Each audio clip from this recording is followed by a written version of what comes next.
네, 오늘은 올해의 마지막 주일, 송년주일입니다. 송년이란 말은 말 그대로 묵은 해를 보낸다 하는 뜻을 가지고 있습니다. 그러므로 송년주일이란 한 해를 보내는 주일입니다.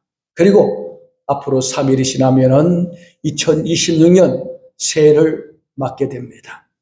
새해 새 출발을 위해서는 무엇보다도 묵은 한 해를 잘 마무리해야 합니다. 묵은 해를 잘 마무리하지 못하면 새 출발을 기대할 수가 없기 때문입니다. 자, 그렇다면 우리가 어떻게 하면 저무는 한 해를 잘 마무리할 수 있을까요? 목욕하고 새 옷을 갈아입어야 됩니다. 제가 어렸을 때는 참 사는 것이 힘들고 어려워서 부모들이 새 옷을 자주 갈아입히지 못했습니다. 그래서 1년에 2차례 설과 추석에 아무리 어려워도 이 2번은 새 옷을 장만해 주십니다.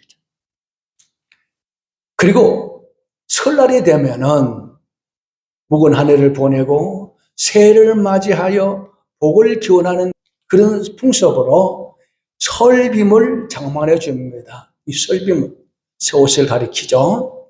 또 섣달 금음날에 어머님이 큰 솥에 물을 끓여서 큰 대야에 부어놓고 1년 묵은 때를 다 밀어줍니다. 그리고 부모님이 마련해준 그 설빔, 새 옷을 머리 위에 걸여놓고 빨리 날이 새면은 새 옷을 입고 싶은 그 마음에 섣달 금음을 거의 뜬 눈으로 보내다시피 합니다. 그 아침에 밝으면 벌떡 일어나서 새 옷을 갈아입고 부모님께 세배를 드립니다. 그리고 아침을 먹고 바깥에 나가서 친구들과 자치기도 하고 연날리기도 하고 제기차기도 하고 평이치기도 하고 신나게 놉니다. 우리 기독교는 옷을 갈아입히는 종교입니다. 우리 예수님께 교훈하신 그 당자의 비유를 보면은 어떤 집에 2 아들이 있었는데 둘째 아들이 아버지의 재산을 챙겨서 멀리 떠나버렸습니다. 독립하게 살겠다고. 근데 인생이란 자기 생각대로 안 되는 게 인생입니다. 먼 타국에 가보니까 한 번도 접해보지 못했던 이국 문화, 참 찬란한 문화, 감격적인 그런 것을 보고 그만 사업을 해서 큰 돈을 벌겠다는 생각을 잊어버리고 날마다 허랑방탕한 삶을 살다가 재산을 다 탕진해버리죠. 그러면서 죽게 되었습니다. 그런데 이 둘째 아들이 가만히 생각해 봅니다. 아니, 우리 아버지는 부자고 우리 아버지 집에는 양식이 풍족한 품꾼들 많은데 내가 부잣집 아들이 왜 여기서 굶어 죽게 되었는가. 가만히 생각해 보니까 내가 아버지를 배반하고 아버지를 떠난 것이 잘못이었던 거예요. 그래서 뉘우치고 돌아갑니다. 아버지께로 돌아갑니다. 근데 말이죠, 그 아버지는 아들이 집을 나간 그날부터 이 아들이 반드시 돌아올 것이라는 기대를 가지고 매일같이 문을 열어놓고 대문 밖에 나가서 아들이 돌아오는가 하고 바라보고 있다가 마침 어느 날 저 먼 곳에서 한 사람이 걸어오는데 가만히 보니까 자기 둘째 아들의 모습이에요. 얼마나 반가웠습니까? 달려갑니다. 얼싸안고 입을 맞추고 집에 데려다가 제일 먼저 뭡니까? 목욕을 시켜요. 그동안 어떻게 살았는지, 얼마나 더럽고 냄새나는지 아버지가 아들을 목욕을 시키고 새 옷을 갈아입힙니다. 그리고 손에 가락지를 끼워줘요. 아들의 권세를 상징하는 가락지를 끼워주는 것이죠. 예수님께서 이 탕자의 비유를 통해서 우리에게 주는 교훈이 뭐냐 그러면은 우리 모두는 하나님 아버지를 떠난 죄인들이에요. 죄 가운데 욕심을 따라 허랑방탕히 살다가 죽어서 멸망받을 우리들을 구원하기 위해서 그 아들을 보내셨어요. 그리고 오늘 또 아버지는 죄인이 회개하고 돌아오기를 기다리셨는데, 누구든지 자신의 죄임을 깨닫고 돌아와서 회개하고 예수를 영접하면은 예수님께서 십자가 흘리신 피로 우리 목욕을 시켜줘요. 더러운 영혼을, 냄새나고 더러운 영혼을 깨끗이 씻어줍니다. 그리고 의의 새 의복을 갈아입힙니다. 하나님의 자녀의 권세를 주십니다.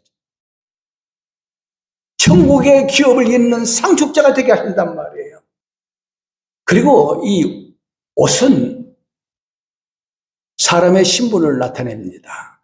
예를 들어 군인과 경찰관들은 통일된 유니폼, 제복을 입죠. 공무원이나 셀러리맨은 하얀 와이셔츠에 넥타이를 하고 정장을 하고 출근을 합니다. 노동자는 작업복을 입고 있습니다. 그러므로 사람을 바라볼 때 그 옷만 보면 대충 저 사람이 무슨 일을 하는 사람인지 알아볼 수가 있는 거죠. 그렇다면 하나님의 자녀된 우리 그리스도인들이 입어야 할 옷은 과연 어떤 옷일까요? 오늘 보면 로마서 13장 11절로 14절까지 있는 말씀을 보면은 우리 성도들이 입지 말아야 할, 벗어버려야 할 옷이 무엇이며 입어야 될 옷이 무엇인가에 대해서 교훈하고 있습니다. 한마디로 14절 말씀에 보면은 육신의 일을 도모하지 말고 예수 그리스도로 옷 입어라, 그렇게 말씀해 주고 있습니다. 먼저 우리가 벗어버려야 될 옷을 한마디로 말하면은 육신의 일이라 그렇게 말합니다. 그리고 먼저 11절에 보니까 육신의 일 가운데 첫 번째가 뭡니까? 어둠의 일을 벗어버리고 라고 했습니다. 이 어둠의 일은 어떤 것입니까? 어둠 속에만 할 수 있는 일. 밝은 대낮에는 감히 부끄러워서 할 수 없는 그런 일들을 가리켜서 어둠의 일이라 그럽니다. 근데 재미있는 것은 이 어둠이라는 원어는 스코투스라고 하는데 멸망이라는 뜻을 가지고 있습니다. 그러니까 어둠의 일을 행하는 사람은 다 멸망받을 자들이다 하는 그런 말이에요. 그리고 여기 본문에 나타나는 어둠은 부패한 욕심의 소욕을 따라 행하는 사악한 행위를 말하고, 그 초대 그리스도인들을 위협하는 갖가지 우상 숭배와 이교 사상을 가리켜서 어둠의 일이라 그렇게 바울은 말하고 있습니다. 바울이 이 로마의 교회 성도들에게 편지를 보낼 때 로마에 있는 성도들이 이런 습관에 오염되어 있어서 그들이 이전의 생활로 돌아갈 그런 위험성이 여전히 상존해 있음을 알고 있었습니다. 비록 그들이 회개하고 예수를 믿었지만 과거에 생활하던 그 습관, 지금 로마 사람들이 살고 있는 그 모습을 벗어나지 못하고 또다시 본래의 모습으로 돌아가는 것을 염려해서 이 말씀을 하고 있는 것입니다. 또 13절 보면은 낮에와 같이 단정히 행하라 했습니다. 이 말은 그리스도인은 항상 자신이 속해 있는 사회 속에서 세상과 구별된 거룩한 삶의 모범을 보여야 한다 하는 그런 말. 이 어둠의 반대는 빛이죠. 빛은 어둠을 밝히는 역할을 합니다. 예수님은 산상보훈에서 너희는 세상의 빛이라, 너희 빛이 사람 앞에 비치게 하여 그들로 너희 착한 행실을 보고 하늘에 계신 너희 아버지께 영광을 돌리게 하라 했습니다. 그리고 바울 사도는 에베소서에서 보면은 우리를 빛의 자녀라 했습니다.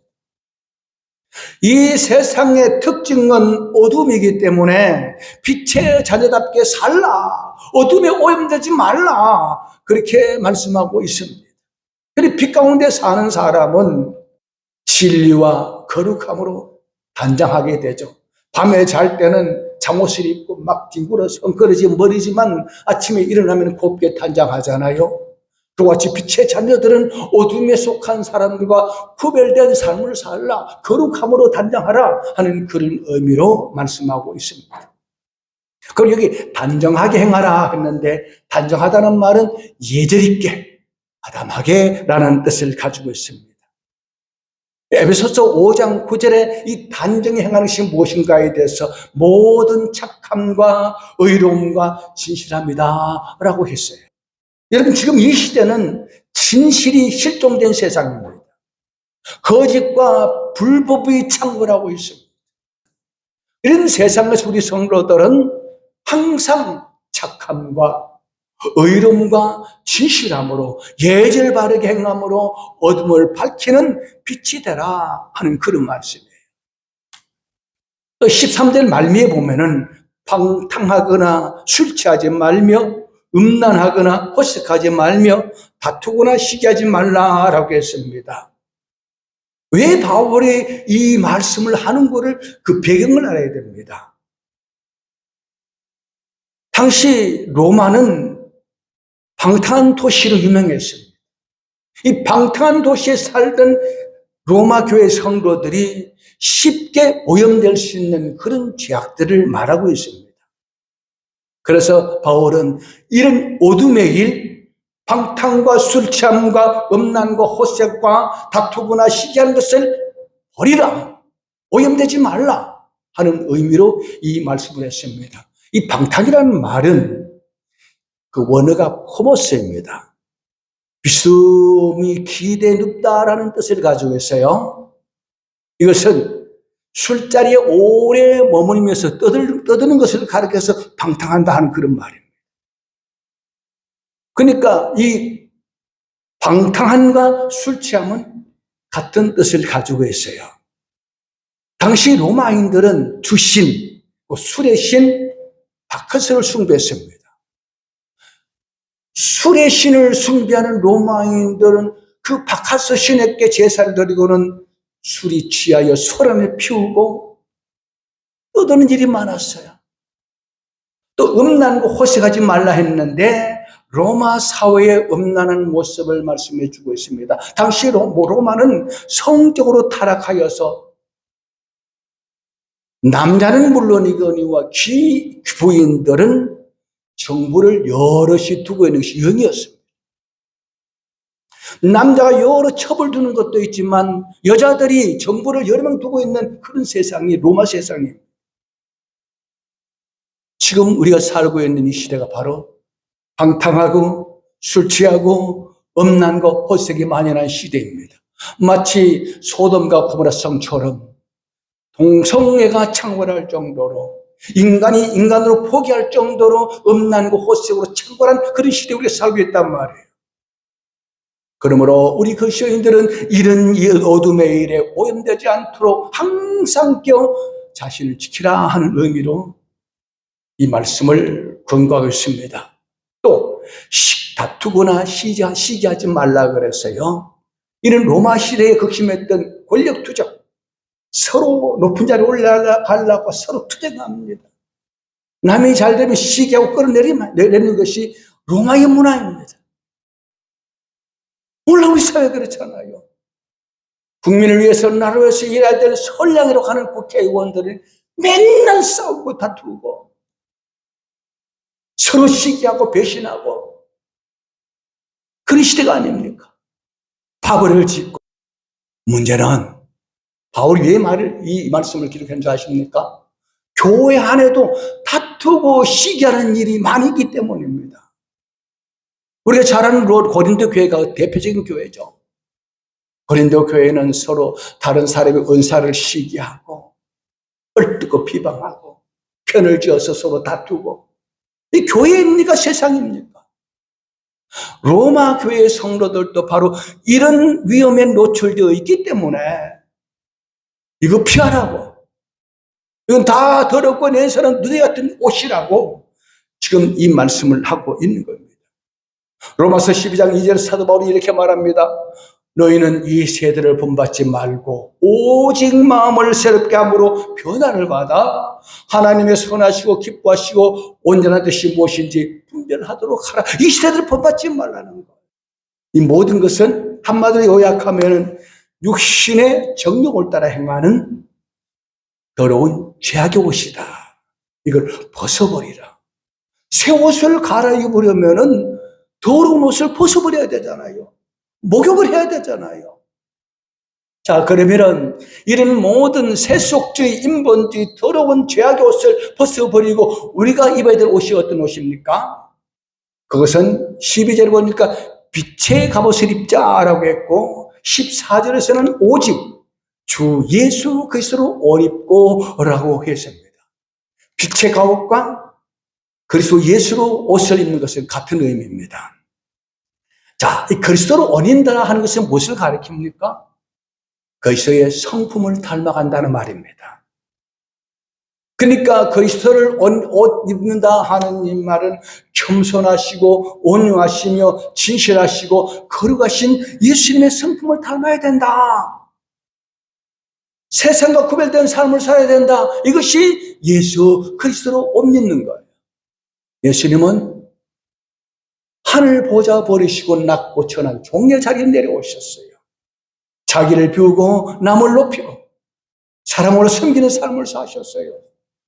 그러니까 우리가 예수 그리스도 옷 입기 위해서는 남을 나보다 낫기고 항상 높여주고 사랑으로 섬기고 함부로 남에게 상처 주지 말고 온유한 마음으로 서로 위로하고 감사 주면서 좋은 말로 상대방을 북돋아주는 예수님이 자기의 낮으심으로 우리를 높여주신 것처럼 우리도 다른 사람을 높여주는 이런 삶을 사는 것이 뭡니까?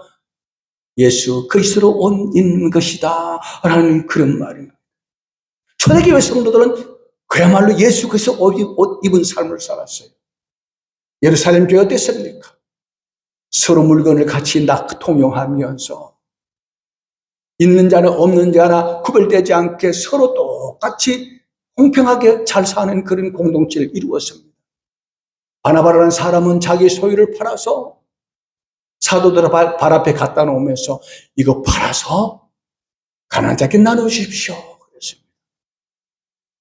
욥바에 사는 다비다라고 하는 여성도는 손수 자기 손으로 옷을 지어서 가난한 가부들에게 입혀주었어요. 안디옥 교회는 정말로 사랑이 충만한 교회였습니다.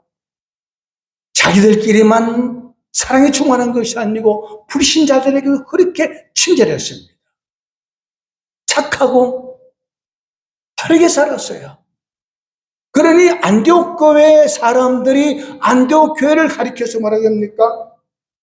참 저들은 참 착하고 흠이 없는 사람이다 라는 표현으로 그리스도인이라고 불렀어요. 여러분, 그리스도인이란 말은 진실하고 착한 사람이라는 뜻을 가지고 있습니다. 그런데 과연 우리는 세상에 나가서 그리스도인답게 사는가? 오늘 한 해를 마무리하면서 돌아볼 필요가 있습니다. 여기 또 빛의 갑옷을 입으라 그랬죠? 갑옷은 장수가 전투에 나갈 때 몸을 보호하기 위해서 입는 옷입니다. 근데 갑옷을 입는다고 해서 우리 몸을 완전히 보호할 수가 없습니다. 그럼 우리가 입어야 될 갑옷은 어떤 갑옷입니까? 성경은 말합니다. 하나님의 전신갑주를 입으라 그랬어요. 여러분, 블레셋과 다윗의 전투 이야기를 잘 알잖아요. 블레셋의 장수는 골리앗은 키가 2m 91cm 됩니다. 철 갑옷을 입고 긴 창과 칼을 들고 무장해서 이스라엘 백성들을 막 놀립니다. 야, 너희 중에 한 사람 보내라. 나와 싸우자. 너희가 이기면 우리가 항복하고 우리가 이기면 너희가 항복해라. 아무도 나서지 못합니다. 그 거인이 철갑옷을 입었죠. 큰 창과 칼을 들었죠. 그래서 사울 왕은 물론이고 이스라엘 장수들이 다 뿔뿔 떨었어요. 군사들은 그 변에 도망가는 사람들이 있었어요. 그때 소년 다윗이 나가서 이 골리앗을 무찌릅니다. 다윗이 무엇으로 무장했습니까? 사울 왕이 야, 너도 내가 입은 옷을 네가 입고 가라 그러니까 이게 불편하다는 거예요. 그는 나가면서 그렇게 말합니다. 골리앗에게 너는 칼과 창으로 내게 나오거니와 나는 망군의 여호와 이름으로 나간다. 이 말이 뭡니까? 나는 하나님의 전신갑주를 입었다 이 말이에요. 그러니까 골리앗이 야, 네가 나를 개 취급하느냐 비웃었습니다.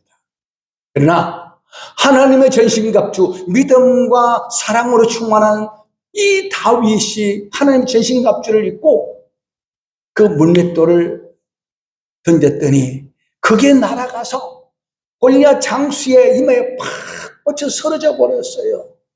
그러니까 겁을 내고 있던 이스라엘 군사들이 야, 골리앗 죽었다, 나가자. 그러니까 블레셋 군사들 다 기겁을 하고 다 도망가 버렸잖아요. 그러므로 우리가 입어야 할 옷은 어떤 옷인가? 하나님의 전신갑주다. 진리의 허리띠, 의의 흉배, 평안의 복음의 신, 믿음의 방패, 구원의 투구, 그리고 성령의 검이 우리가 입어야 될 갑옷이다 하는 그런 말입니다.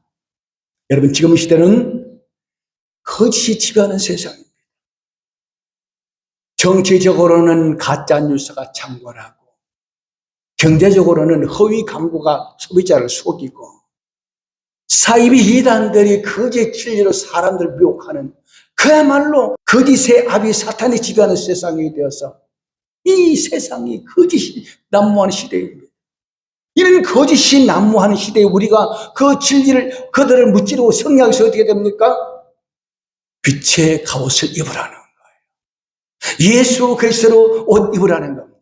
여러분, 그 아시스의 성자 어거스틴 잘 알고 있잖아요. 이 어거스틴이 거듭나기 전에는 참 이교 사상에 빠져서 술 취함과 방탕함과 호색에 깊이 물들어 있었습니다.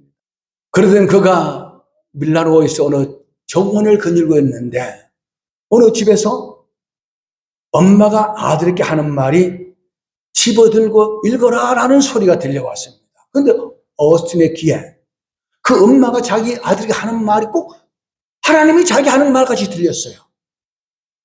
그 적시로 성경을 딱 폈는데 오늘 본문 말씀을 딱 들어왔습니다.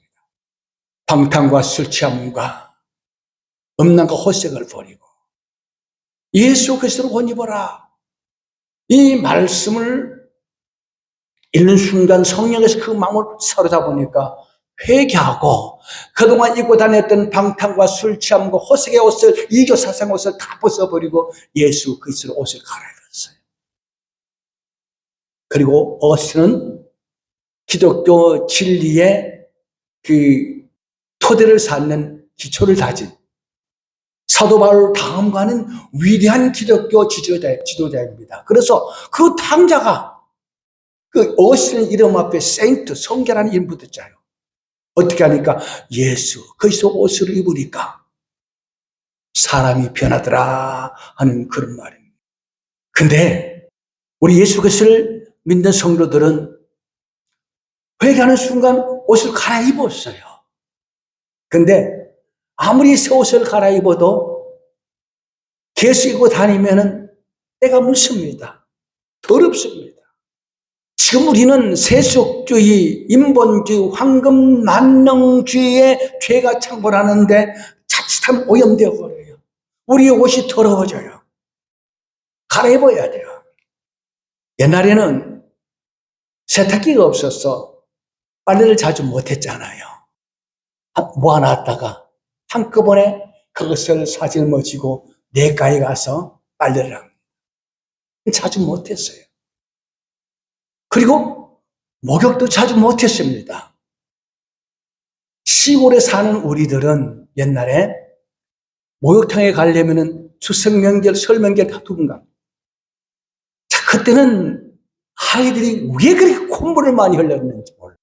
학교 딱 입학하면은 손수건 합니다. 뭔 줄 압니까? 콧물 닦는 손수건이에요. 근데 아이들이 이 손수건으로 콧물 닦는 귀찮아가지고 막 닦아버려. 옷소매 못 닦아버리면 얼마 가면 이 옷소매가 가죽처럼 뻣뻣해집니다. 그게 엄마가 빤다고 얼마나 고생이 많습니다. 그러나 지금 어떻습니까? 매일 하루 일과를 마시면 샤워하잖아요. 머리를 감잖아요. 샴푸 향기와 스킨과 로션 향기가 항상 몸에 배어 있습니다. 세탁기가 있으니까 아침에 출근할 때 입었던 저녁에 퇴근하면 다 집어넣어서 빨아입습니다. 날마다 상큼하고 피존 향기 나는 그런 옷을 입고 다니잖아요. 마찬가지로 우리 회개하고 예수를 믿음으로 새 얼굴 갈아입었지만 이 악한 세상을 살아가다 보면 세속주의, 인본주의, 황금만능주의에 오염될 수가 있습니다. 우리 영혼이 더러워지는 거예요.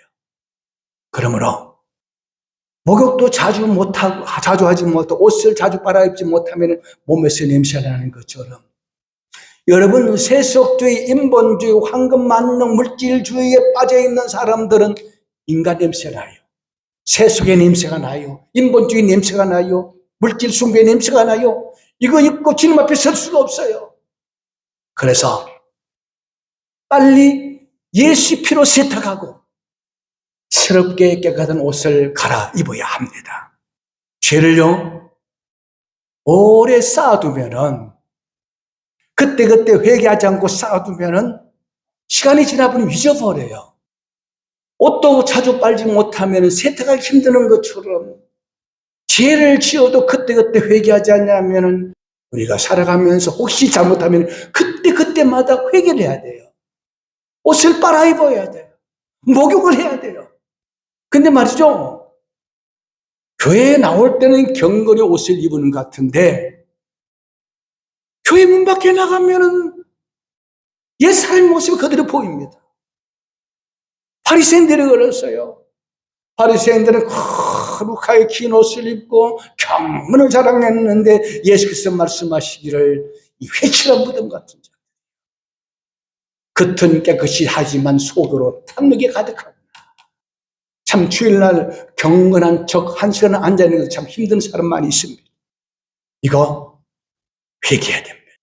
모름지기 그리스도인들은 그 사람과 속 사람이 동일해야 됩니다.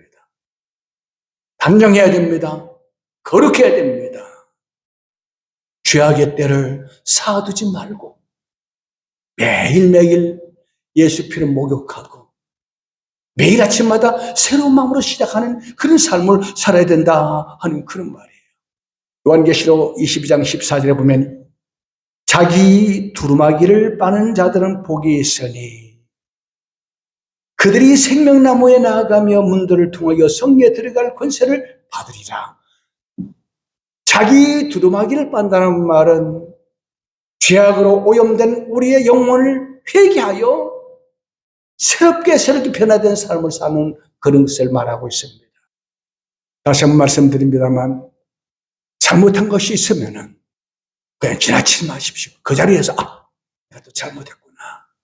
말 한마디 잘못하면 그냥 지나치지 말고 사람이 가장 많이 범하는 죄가 입으로 범하는 죄거든요. 말 한마디 잘못했다 돌아서서 회개해야 됩니다. 오늘 14절에 보니까 육신의 일을 도모하지 말고 예수 그리스도로 옷 입으라 그랬습니다. 앞으로 3일 후에 2026 새해가 밝아옵니다. 우리 3일 동안 그동안 묵어두었던 죄들을 찾아내십시오. 철저히 회개하십시오. 예수의 보혈로 우리 더럽고 냄새나는 영혼들을 깨끗이 목욕하고 다시 한번 깨끗해진 예수 그리스도로 옷 입고 새 출발을 할 수 있는 그런 복된 저와 여러분 되시기를 주의 이름으로 축복합니다.